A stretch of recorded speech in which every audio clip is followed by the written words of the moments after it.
The most important tag word that attracted me was happiest country in the world. I have to see this for myself in person. How is this possible for any country to be so happy? The best thing about Finnish education is that universities trying to kind of combine the theoretical approach and the practical approach. So you kind of have this balance of theory and also practice. We're going to have a certain amount of time when we are just going to be working mostly.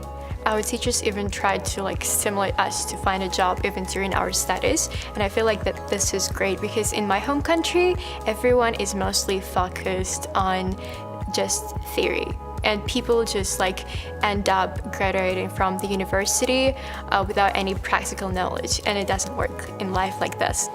So one of the main reasons why I chose to study in Finland was because of the affordability. I actually got 100% scholarship while coming to study here, and so that was one of the main attractions for me. I want to say there's a low hierarchy, but I think the best way to put it is there's no hierarchy at all, because it is so easy to walk up to your professor, have a chat with him, ask questions where you don't understand, and they are forever ready to help. Another reason I chose Finland was because of how big Finland is on equality, diversity, as well as sustainability. I think the country does a good job in empowering its women, as well as the men, obviously. I feel like I have a lot of flexibility, and I have a feeling of my own identity, my own self, of what I'm building here as my own study profile. Then I feel like I will be more ready for the society out there, because nobody here is just out for degrees. We're out there for finding our place in the world where we can do a job, where we find people interested in our skill set.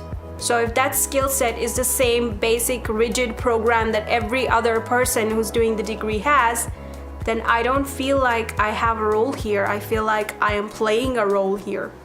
So that's what attracted me to Finland, because I felt like I could make myself, build a person.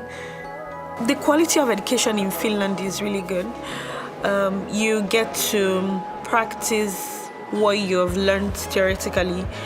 You get to practice it as exactly as it is, with the most recent technologies as you will find outside. And then you have lots of assignments. I mean, it's really good when we have assignments. It might be tiring, but then you get to learn more when you discover some things yourself. There's not really that pressure of grades, so you can focus more on where things are going right, where they are going wrong, on your process of learning, exactly, not just in the end of what you got. So you're not really memorizing stuff to do it in an exam and forget about it later. You're in a process that you're gonna remember. We also get to do a lot of collaborative work. I feel like there's kind of a paradox, because when you get to working life, people want you to know how to collaborate. But a lot of places where you study at don't actually encourage you to do that. You take your own exams, you do your own papers, your own essays, and here you get to do a project for a semester or for half of a semester with different people. So you actually train that and develop that skill before you get to a working place. Don't be afraid of experiencing new things. I know a lot of people say that oh, Finland is too cold, Finland is too dark, it's too different, it's too far away in some cases, but it's a really, really unique experience that you probably wouldn't get anywhere else. And these experiences are what you're gonna take with you for the rest of your life, and you're never gonna forget.